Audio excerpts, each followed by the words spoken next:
What's up, guys? It's Toad. Right back with you again. This is Better Off Dead. It is January 10th, and the slump most certainly continues as we are on an 0-7 run over the last 2 days after, well, whatever. If you guys are joining me, it's a we. Either way, yeah, we're all one here.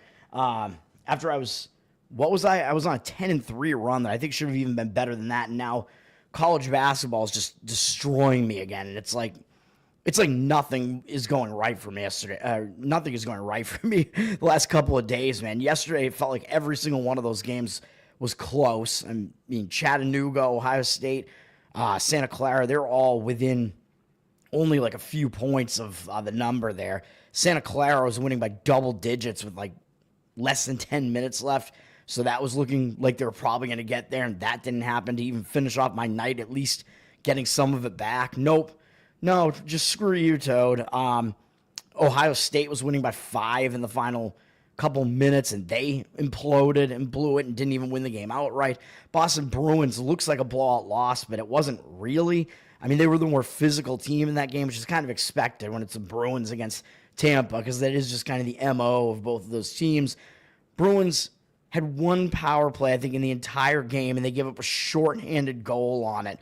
And that was the goal that they were losing by for most of the game. They were only losing 2-1 in the final like, couple minutes of the game. It's just insane, man. What else can we say about that? And then the college football game, I did not have any action on it, but my leans weren't even very good yesterday overall. Those ones didn't get there either. I mean, the under looked like a sure thing when it was a 10-3 game going into halftime. It was all defense, and then it really just unraveled from there. Man, I think when Riley Leonard got injured, I think Penn State was thinking we're already dominating them defensively. Penn State had a 10-0 lead almost going into halftime. Notre Dame hadn't done anything on offense. Now Riley Leonard to start Penn State probably took their foot off the gas a little bit. Leonard basically stayed in the game. He was out for like one drive, but then he stayed in the game. And I think Penn State really took their foot off the gas on defense, thought it was going to be easy, gave it up, and then Penn State was still able to rebound, take the lead back on. It looked like they were going to win the game. They probably should have won the game, and then they had a huge defensive lapse. And you don't see Notre Dame, that offense, make explosive plays, especially not passing plays like that. They had like a 50-something yard touchdown where the defender basically lost his step and then also fell down when he could have made the tackle. It's not something you usually see. And then, of course, if you guys are watching the game, you know it was just bad lapses right near the end of the game for Penn State. Then Penn State had the ball back. And basically, as long as they don't turn the ball over, I mean, they're going to try to go get into field goal range, potentially win the game with a field goal. Even if they don't do that, the game's probably going to, at the worst, go into overtime for them. And then what do? Oh, yeah, Alar, who I believe he was mistake-free for the rest of the game, if I'm not mistaken, even though I know there were a couple of interceptions that were reversed on penalties. One of them was the correct call on the defensive holding. The PI, I mean, I don't know. I mean, there wasn't a whole lot of contact from what I saw on that, but the defender did have his back to the throw, so I don't know. But then, yeah, Aller throws, like, the most crucial interception, like the interception at the worst possible time, right near midfield, trying to force something when you really don't need to. Just terrible. And then that set up Notre Dame for the game-winning field goal.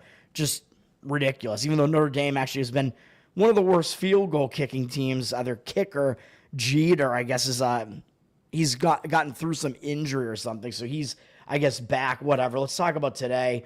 We got to get back on track here. I was having a nice winning year to start the year. Now I'm below the break-even point this year. So, yeah, what the fuck else is new? It's all because of college basketball for the most part. College basketball has been absolutely annihilating me. As NFL starts to turn around, and we'll talk about NFL later in the show. I'll tell you what I'm going to do with the NFL. Let's look at college basketball here. I mean, this is a Friday card, so there's not a whole lot going on. I'm not playing anything in college basketball today. I'll give a couple of leans, or one lean maybe, and then talk about the two big conference games here, because Friday, I mean, usually you get Ivy League playing, but today it's pretty much all the MAC and the MAC. Both MACs, basically, the Mid-American Conference and the Metro Atlantic Athletic Conference or whatever. All of those guys are playing today. I mean, it doesn't make for very good basketball, in my opinion. And the NEC actually has some games as well. It looks like, yeah, that's just kind of ugly basketball. We do have a couple of Big Ten games in action if you want to see some like actual basketball. No offense. Minnesota at Wisconsin, though. I mean, this looks like kind of a mismatch to me. I mean, that Minnesota team, we saw what they tried to do to me the other night. With they tried every way possible to throw that game away. They still wound up covering for me. But when you don't even know what the score is and you intentionally foul when you're winning by 2 and hand the game over basically and hand it over into double OT, I mean, that's just ridiculous. That's what Minnesota did. Very poor coaching. Poor coaching, by the way. James Franklin for Penn State football probably should be fired at this point. I mean, some of that does go to the coaching. Some of that poor discipline at the end of the game like that, it's just ridiculous. Minnesota at Wisconsin, though. Wisconsin college basketball up from 13 to 13.5.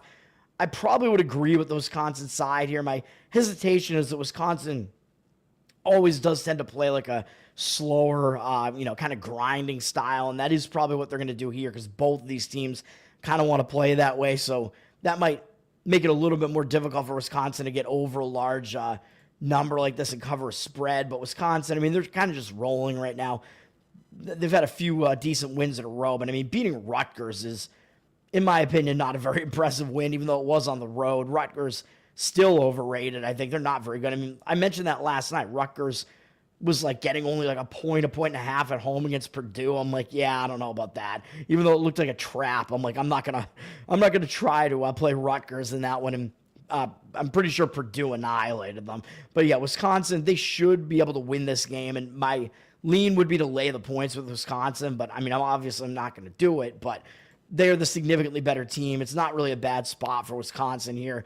Minnesota, I mean, they're coming off of that double overtime game that I just mentioned where they probably should have beaten Ohio State. So if anything, they could be a little bit hungover after that, coming out of that and going to play Wisconsin, even though they usually will step it up because it is a rivalry game. Wisconsin is almost always the better team of the two. But Minnesota, I mean, yeah, bouncing back from that double OT could be a little bit difficult. And I know I did play Ohio State coming off that double OT with even less rest yesterday, but I still think Ohio State should have won that game yesterday, but it's just bad.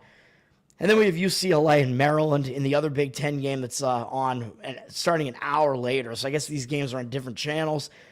UCLA at Maryland. One of them is probably Big Ten Network. One of them is Peacock, I would imagine. Peacock/NBC. Wisconsin, Minnesota's Peacock. I mean, that's the game nobody's going to watch probably. And then I guess Fox or maybe FS1 is where UCLA and Maryland's going to be. I don't know.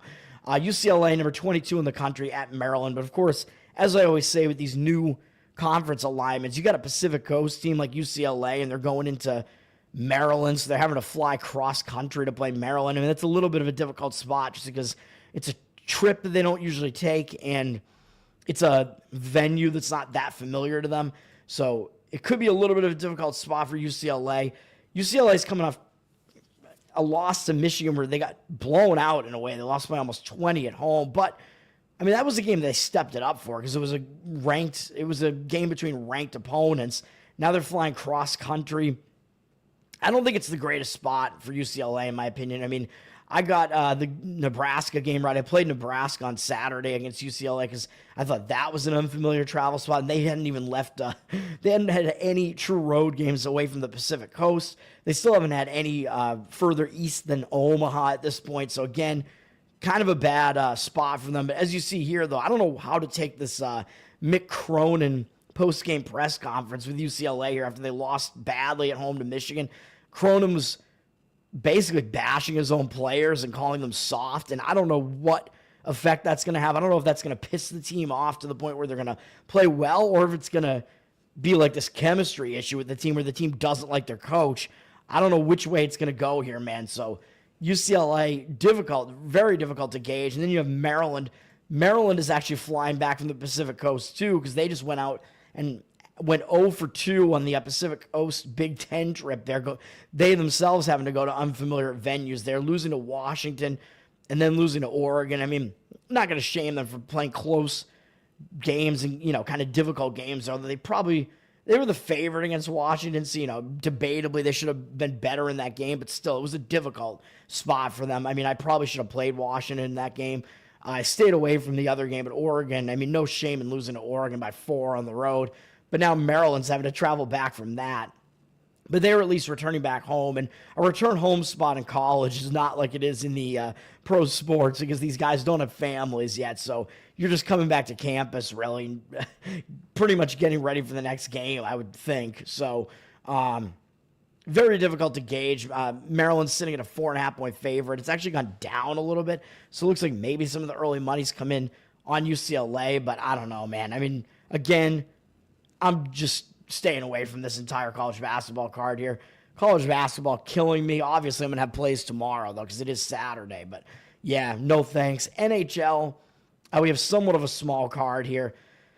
I don't even know what else to really have. I don't even know what I really have to say about this. I mean, I think probably Detroit would be a decent side to look at because Chicago, coming off that game, I mentioned I liked them in that game against the Avalanche. Chicago had a nice win, big upset win at home over Colorado. Now they're coming off of that, and they do have Edmonton up tomorrow, and they have to go out to Detroit for this one travel spot. I mean, it's not long travel, obviously, but it is still them having to travel kind of randomly and go to Detroit and having it surrounded by two bigger games. So I would probably only look to the Detroit side in this game.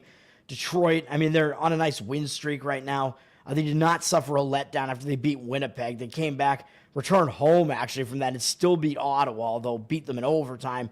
Now they have a couple of days off, so is that extra day off going to start hurting their momentum a little bit? That's like the one question you have to ask, because when you're winning and you're on a win streak, you don't want to have that many days off typically, but they should be the more rested team in here at the very least. I don't really think it's going to be enough that it's going to halt their momentum. It's not really like an extended period of time off or anything, so that's the way that I would lean in that game, would be to Detroit. They're sitting at minus 175. They're public, 90% of tickets, 95% of the cash on them. I don't quite want to do that one, but that's probably the strongest hockey lean that I have there.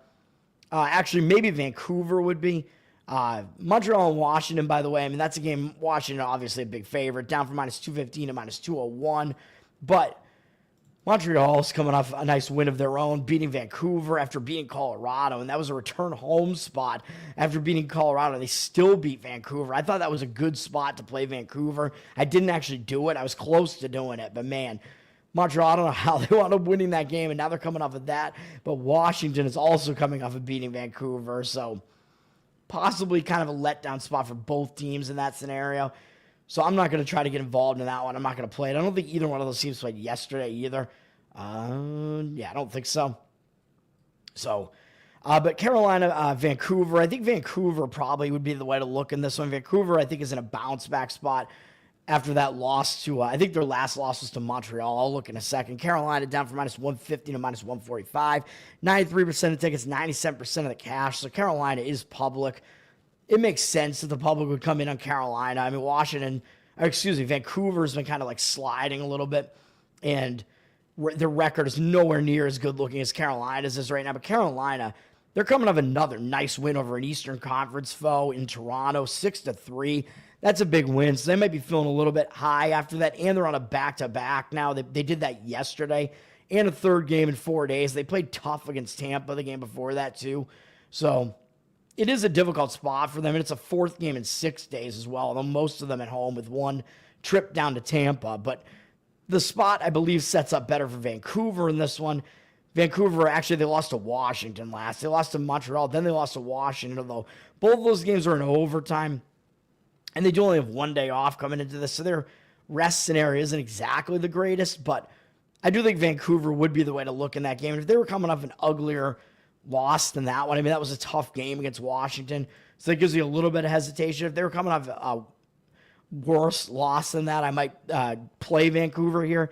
Still the way that I look in that game. And then Kings-Winnipeg is a big game. Winnipeg down from minus 125 to minus 119.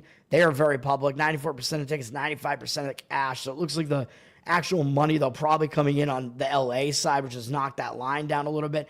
I don't know how to gauge LA's situation here, man, because they've had an extended period of time off now because of the stupid fires that are going on out there. They had that game against Calgary postponed, which I'm going to talk about these postponements when we get to the NFL as well. When I talk about it, I'll do an NFL show tonight, by the way, so be on the lookout for that. And probably got to do college basketball as well. Hopefully I'm not up way too late tonight. Maybe I'll start doing it earlier in the night.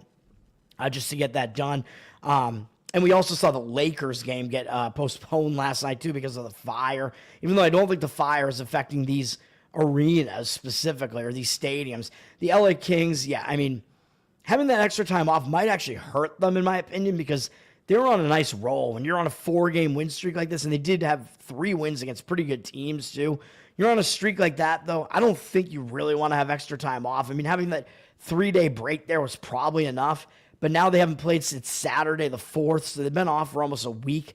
So I think that might stall their momentum a little bit, but then again, they're starting a road trip. They're facing Winnipeg, so that is a spot where they're still probably going to show up and be focused. And when you start a road trip, you want to get it off on the right foot, and you're going to be focused on Winnipeg, who's one of the better teams in hockey. So probably should still be a focus spot, but you might see LA have to shake off some rust early in the game because of that extended time off.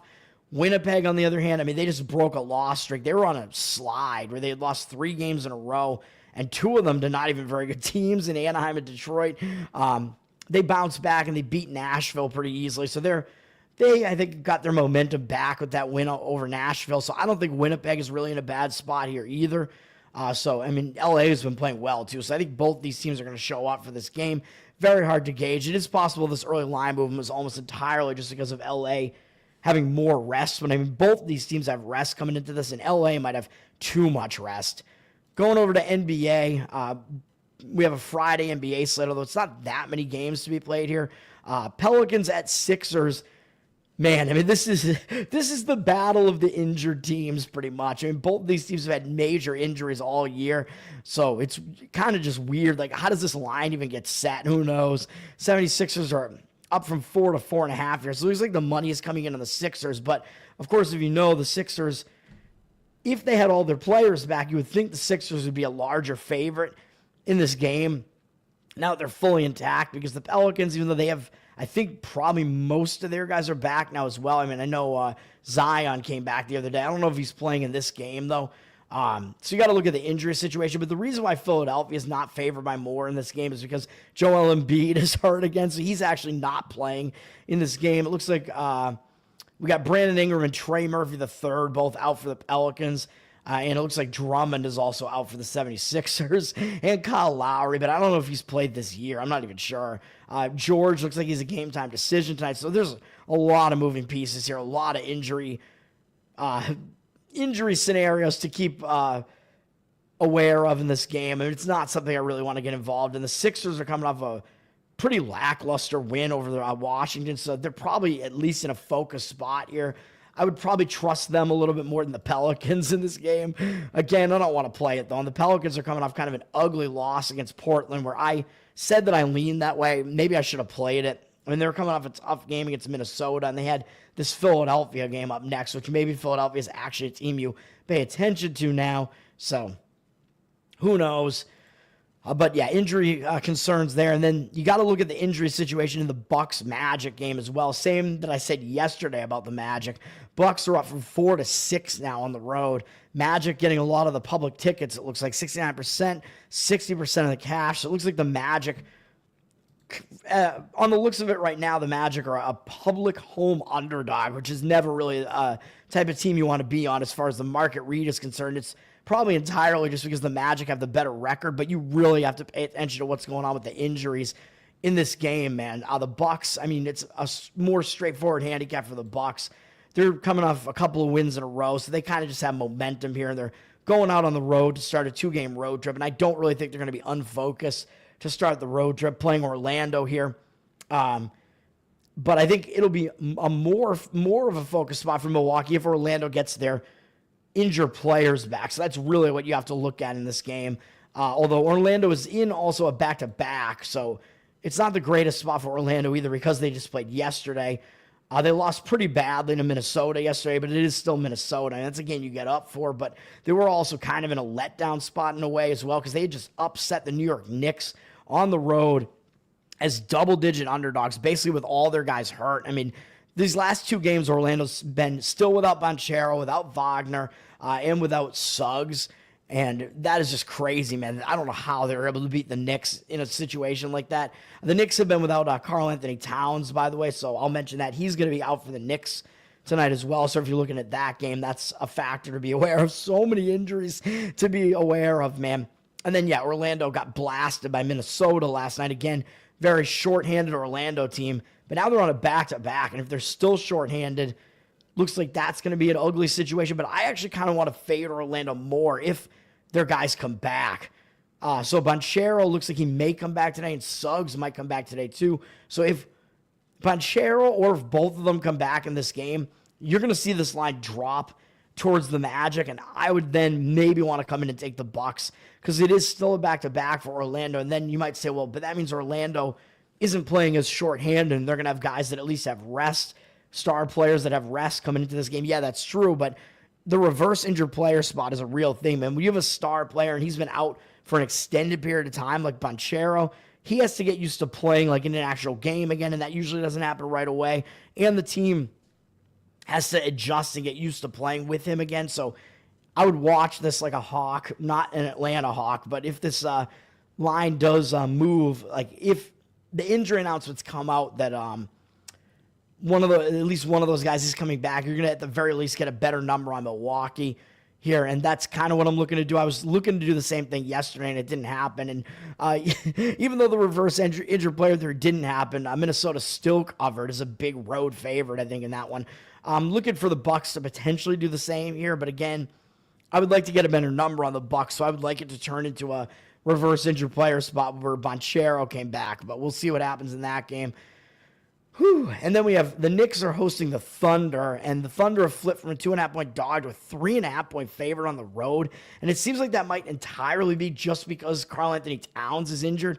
Is he really worth that much on the line? I kind of don't think so. He's basically the only guy listed on the Knicks injury report here. Knicks, I'm kind of tempted to play the Knicks here, man. I mean, they bounced back, though. They had that really bad showing against Orlando. They bounced back from that. That was bizarre because they were also coming off a really bad game against Chicago. And that was explainable because they just played Oklahoma City. But after that, there's no way they should have lost to that shorthanded Orlando team. They did bounce back from it and win easily against Toronto. So now they at least have momentum back coming into this game. So I do think it is a better spot for the Knicks here. They did already just lose at Oklahoma City as well in a game where I thought the Knicks would stay within that number, and they did not quite get there. So a lot of reasons to kind of like the Knicks in this one, man. And maybe I'll actually wind up doing it. Let's look at this game because it is actually Towns played in the last game, so it's going to be an injured player spot for that reason, just because Towns didn't play. All the rest of their guys played in that game, though. Brunson, Hart, Bridges, Anunoby, they were all in that game. So I think this line has moved too far, man. I mean, if it looks like it was going to be the Knicks minus 2.5, which seems about right. I mean, the Thunder are the better team, but not that significantly so. And now it's moved to a 3.5-point, and it's going further than that. Road favorite price on the Thunder. Although it looks like the public is kind of coming in on the Knicks at 74% of the tickets, 52% of the cash on the Knicks. So it looks like, less of the cash than the tickets. But in a spot like this, I'm not sure if I would read that much into these percentages because I think really you're just looking at a line move that I think is an overreaction to Karl-Anthony Towns being out, man. And as I always say, when you have one star player go down, the team tends to really step it up that first game without him. And they know it's the Oklahoma City Thunder coming into their place. So you might see an extra focused effort out of the Knicks for those reasons. And you're getting extra points, extra value on the line for that reason as well. And the Thunder, I believe they're coming off that game against Cleveland, if I'm not mistaken, right? Yeah, they just went into Cleveland, and they played a tough game at Cleveland. This game was close the whole way, and they're coming off of that. Cleveland did actually get caught in the letdown spot yesterday, and they didn't cover. They only won by 6. Kind of wish I played that against Toronto. They only won by 6. Thunder are coming off this game. That was a really difficult game for the Thunder coming off of that. So you know what? I think this actually sets up to be a play on the Knicks, man, because it's a reverse injured player theory spot. Knicks have the better momentum spot here, coming off just beating the Raptors, not a big deal. And Oklahoma City coming off a tough game there against Cleveland. Yeah, you know what? Let's do it. Let's take the Knicks. I don't know if it's 3.5, 4. Might be able to get a better number on this. New York Knicks. I have no control, but at least I've been better at the NBA than pretty much any other sport. NBA has been my bread and butter, my best sport. So I'm going to do that, but I am also going to play against my Boston Celtics and take the points with the Sacramento Kings.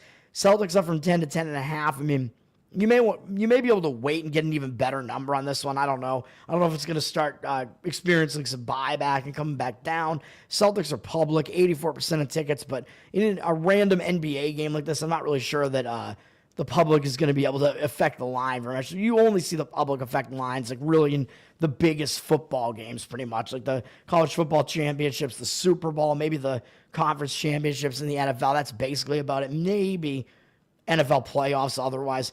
This game, probably not, so I don't know where this line's going to go. But 84% of tickets on the Celtics. Celtics very public, but only 52% of the cash. This is a spot where I think Sacramento, as I've been saying for a while, they're better than their record indicates, man. But they've been on a nice run, winning 5 games in a row after they lost a bunch of games as a favorite. So they're kind of starting to turn it on, and they were not beating cupcakes either. They beat Dallas, Philadelphia with most of their team back, Memphis, Golden State. Although I don't know if Morant played in that game for Memphis. Golden State blew them out, and then Sacramento had to go to double OT. This is the game that I lost on because they had just smacked Golden State. I thought this was a terrible spot on a back-to-back. Miami blew the game in double overtime. Miami had like almost a 20-point lead in the second half in this game. It blew it. Thanks a lot, Miami. I had them plus 3.5. So, yeah, this has been part of my slump. Isn't that just great? Sacramento, they've had extra time off now, which I think maybe that'll actually help because they had that double overtime game. So maybe that'll actually help give them a little bit of rest. Because if that wasn't the case, I would be a little bit worried that when you're a team that's on a roll like this and you have extra time off, a lot of times it can break that winning momentum and hurt your momentum. But in a spot like this, I don't really think so. I mean, they needed at least a couple of days off, at least to help get over the double overtime game. Big effort game there, so that'll help. And because they're starting a road trip and because it is the biggest game of the road trip against the Boston Celtics, you got to think they're going to show up and be focused in this game, man. I mean, you're going to show up to play against the Celtics. You're going to want to show up and for your first game of a road trip, typically as well, to start the road trip off right. So I like all that, and it could be a spot where, again, some of the worst games that the Celtics play tend to be games where they're a home double-digit favorite and they think they can win easily, and they're feeling a little bit too overconfident, and that team comes and catches them, and this could be a spot like that. Sacramento, and they are a good enough team that they can pretty much be competitive with any team in the NBA with the talent that they have on this team. It's just that they don't play great defense necessarily. They score a lot, and again, I mean, they were just underperforming for a stretch there. Now I think they're starting to turn it on and get it in gear, and starting a road trip tends to be a focused spot, a positive spot, whereas for the Boston Celtics, I think they're in the reverse of that. They're in a negative spot. They've been on the road for a week now. They started a road trip last Thursday, and now they're returning from the road trip. And as I always say,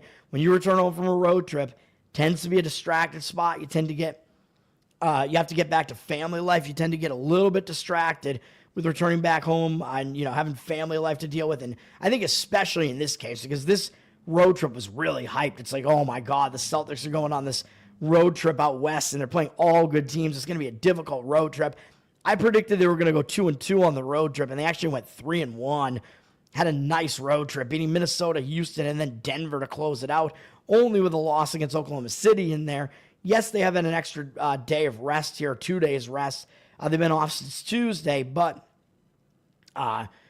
even so, I mean, I think that extra day off is actually worse in a way for the Celtics because it helps you settle back in at home, and it kind of makes it a little bit more of a distraction. And the Celtics might be just feeling a bit high, haven't gone high, no pun intended, haven't gone into elevation and beaten the Denver Nuggets. I mean, that's always a big win. Nuggets a lot of times have given the Celtics problems. Celtics don't tend to match up that well against Jokic. So that's a huge win. And now they're coming off of that, and they're playing a below 500 team. And I think that below 500 team is going to come into this game focused. Give me the points to Sacramento, man.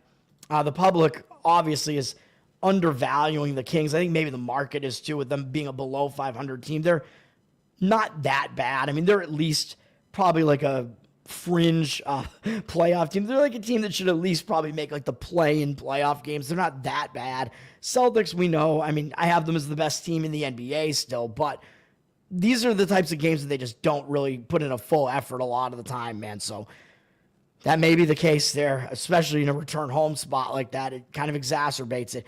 Give me Sacramento. And now let's go to college football, where I am actually playing the college football playoff game here. I was eyeing this game for a while. I'm going to play Texas +6 in this game, and nobody's going to want to do this, man, based on what we saw last week, the results last week. But, man, I think this is the spot to do it. I mean, I would have to look and see what the look-ahead line was on this, but I think it was like, at most, I think it was Ohio State, like -2, 2.5 or something. They had some books offered like theoretical lines before last week's games are over. Like, what will the line be? You could actually play that line too, and it was they just threw like a number up there, probably at really small limits because they don't want to get killed, but they let you bet into those numbers, and it was like, what would the line be if this was the matchup next week? And I'm almost positive that Texas was actually a favorite over Oregon by like 1.5, and I think Ohio State was like at like maybe even a 1.5 point favorite. I think it was 1.5 to 2.5, and now we're looking at a line that opened 4.5 and it's up to 6. And I think it did actually hit 7 very briefly, which I never saw it. I didn't see that in any of my books. Obviously, I would love to have 7 in a football game, but I don't think it's going to get there. But I still think the 6 is clearly an inflated number based on what we saw. Because if this line was going to be a field goal, if that was the projected number. Now, what did we see last week? We saw Ohio State absolutely crush Oregon in basically one of the biggest games that ever gets played, the Rose Bowl. And Ohio State went in and just absolutely destroyed them. They destroyed the number 1 ranked team in the country, the only undefeated team left in the country, I think, and absolutely wrecked them. I mean, what's that going to do to the line? Obviously, the line's going to have to be moved up. Obviously, the public's going to come in on Ohio State. Everybody's saying Ohio State's going to blast Texas, because what else did we see that same day? Texas basically barely got by Arizona State, right? But if you look into that game, the game wasn't exactly the way that it looked on the final score, man. Texas, their defense was completely shutting down Arizona State for almost the entirety of that game. Texas, they weren't doing much on offense, I will give you that, but Texas had increased their lead to 24-8 with, I think, like 5 or 6 minutes left in the game. Then they got caught on a trick play where Arizona State, I mean, Scadaboo wound up having good numbers in the game, but most of that was in the late portion of the game. I mean, he was being held down otherwise, and then all of a sudden they have him throw a pass, which Texas wasn't expecting at all. That gave Arizona State a touchdown, and then it was like that swung the momentum, and Texas had a bad defensive showing on the next drive. And then that was pretty much it. And I think Texas, I don't remember if they turned it over as well. I forget what happened. But Arizona State wound up getting 2 touchdowns, 2 two-point conversions in the final couple minutes of the game to send it into overtime. And then it looked like they had chances to win in overtime. I mean, they did have chances to win in overtime. Texas actually, by the way, had a chance to win in regulation in that game. And they missed a pretty makeable field goal. So I think they dinked the field goal, or doinked it, I should doinked it. We can call it dinking the field goal. They doinked it. So that was bad as well, which is why it even went into overtime. And then Texas still was able to persevere, win in overtime. Man, after that, you have one team that looked way worse than they actually are. And again, Texas dominated most of that game. And I think the final score was misleading. Like, again, the game was 24-8 with the game really coming down the wire there. So the final score is completely different than what most of that game was. And then you have Ohio State absolutely waxing Oregon. And I think I was on Ohio State in that game. I was on Ohio State in both the first 2 playoff games, man. So I'm not being a homer in any way here, really. I'm just trying to get a gauge on what games you should play, where the value is here. My only playoff games that I played, I've been good in college football bowls and playoffs, being very selective. I'm 2-0 in the playoffs, and I think I was like 3-1 in the other bowl games, and both of those playoff wins were laying the points with Ohio State, because I thought everybody was shitting on Ohio State way too much because they lost to Michigan. That game didn't actually matter that much. The playoffs are what matter. They came in, and it was a cold weather, home environment. They wrecked Tennessee, which was a good win. I mean, Tennessee is not a pushover, obviously. Then Ohio State, obviously, the Rose Bowl. That was a game where everybody was wanting to take the points with Oregon, but I thought Oregon was going to come out slow to start, because Oregon, again, they had too much time off, in my opinion, having that bye. The bye really seemed to hurt these teams, as we saw. But every one of the bye teams lost, I'm pretty sure, and they all started pretty bad offensively. And Ohio State was already ready to go because they'd already won the game the week before that. Man, and Ohio State, I mean, I didn't expect Ohio State to win in that much of a blowout. I did expect them to win, obviously, because I laid 2.5 with them, and I thought the line should have been higher. But now in this game, again, I think the line is too high. Like, you're looking at a team, Ohio State could not have possibly looked better than they did. Texas almost looked about as bad as they possibly could. And, you got to say, if you're going to move the line that much based on just one result from each team, you know that the line value is going to be on the team that looked bad, because no team is as bad as they look in their worst game, and no team, which I'm not saying that was Texas's worst game, but it was about as bad as it could have been for them as a huge favorite. And Ohio State, I mean, yeah, that was about the best game they could have possibly played.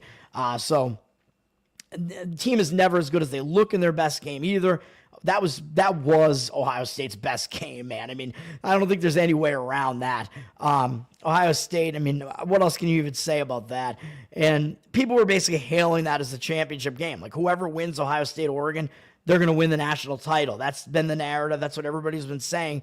Well, again, when you have a narrative like that, it's like, yeah, well, that tends to, give you some value fading that team when you're saying, oh, that was the championship game, and basically nobody's giving Texas a shot. Everybody's saying Texas is going to lose by 40 points in this game or whatever, and I think it's going to be close, man. I mean, you're looking at two good defenses here, which I'll talk about the total briefly in a second too. When you're talking about two good defenses like this, I mean, again, it's a situation where you want to tend to look to the underdog when you think it's going to be a more defensive game, and I do. And I forget, where was my mind gone? I'm trying to collect all my thoughts here and say everything I wanted to say in this game here. But yeah, I mean, Ohio State, I mean, the Rose Bowl is also a much bigger game. I mean, that's one of the biggest bowl games too, so that has a lot of hype around it as well. And Ohio State's doing a lot of traveling here too, man. Having to go from Columbus out to the Pacific Coast. Now they're going to Texas. Because again, by the way, this game is the Cotton Bowl. This is in Texas. So, and I've forgotten to mention the sponsors in these last couple of games, but whatever. I don't have my sheet. Actually, I can look here, I guess. Just to make fun of the sponsors real quick. This is the Goodyear Cotton Classic, and the Orange Bowl is Capital One. Yeah, of course. That's been the case for a while now. Whatever. But this game is in the state of Texas as well. So, Texas may get... I know Ohio State, they're going to travel well. So, Ohio State's probably going to be at least... I would say they'll probably be about 40% maybe of the crowd there. They do have a lot of fans, but Texas, obviously, they're playing in their home state, so their fans are also going to show up for this game. So Texas gets to play in their home state. And the previous game, where did they play? They were playing in Atlanta, so Texas is kind of just staying in the South pretty much. So the travel spot is a bit better for Texas as well, where Ohio State's just kind of zigzagging around. So that looks better for Texas as well. And yeah, Texas, they played their first game in Texas because that was a home game for them. Then they just went to Atlanta, and now they're back to Texas. So the travel spot, a lot better for Texas as well. I do like the under in this game as well. The total down from 55 to 53. I think this is a high total, man. When you're looking at two good defenses like this, 77% of tickets and only 73% of cash on the over. Texas's offense, yeah, I mean, even though I like Texas in this game, their offense has definitely struggled.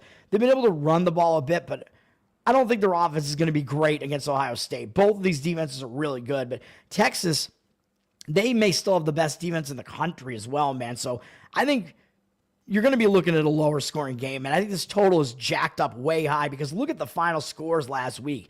I mean, Texas 38 to 31 or whatever it was, 39 to 31. So that game was a 70-point game, but with like 6 minutes to go in the game, it was a 32-point total. So that's just crazy. That's a completely misleading final result. That was an under game basically the whole way. And if you had the under in that game, that was one of the worst beats that you'll ever see because it was at 32 with like 8 minutes left, and then it soared over because of a couple of like trick plays, freak occurrences, and then 2 overtimes. I mean, it's just insane.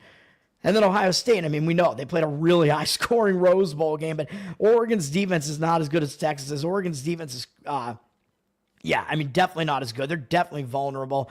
Ohio State, yeah, they can throw the ball, they can run the ball, very balanced attack, but they're also very good on defense, and Texas has the defensive capabilities to slow Ohio State down, man. I know they got Will Howard there and whatever, but Texas may be able to take him away a bit in this game.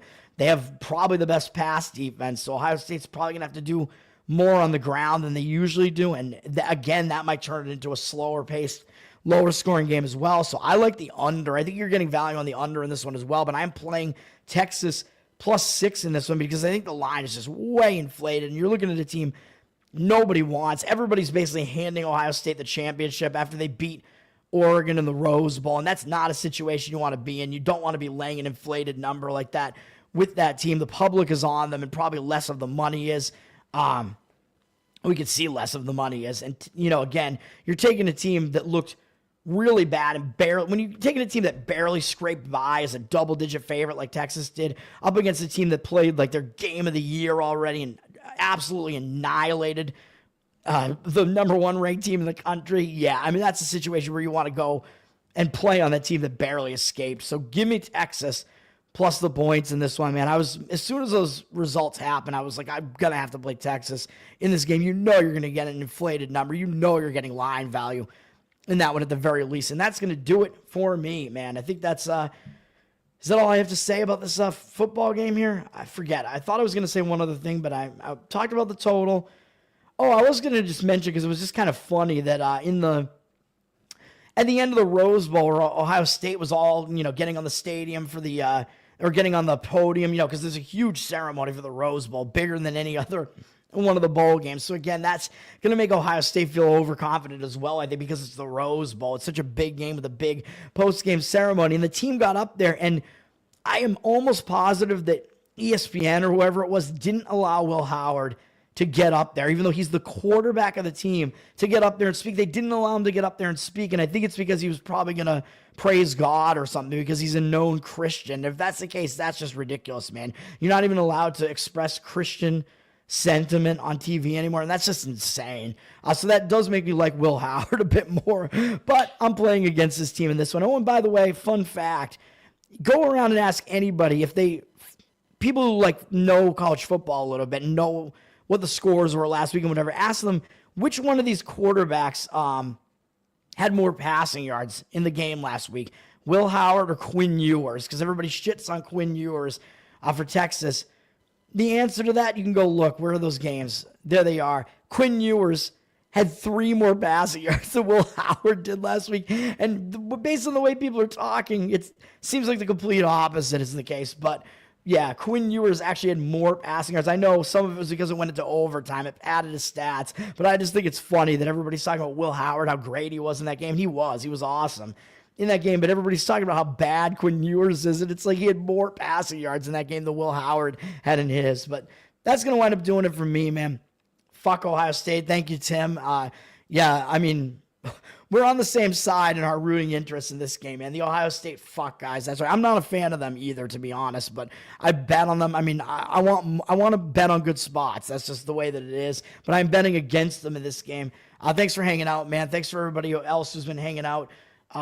That's going to do it. My plays once again for today are Sacramento Kings +10.5 and NBA, New York Knicks +3.5. You might be able to get a better number on that in the injured player spot, and Texas in the Cotton Bowl +6. Peace out, everybody. Tower Gang Tone on Twitter and patreon.com/Tower Gang to give us some support for the most offensive podcast out there, man. The most hilarious as well. Peace out, guys.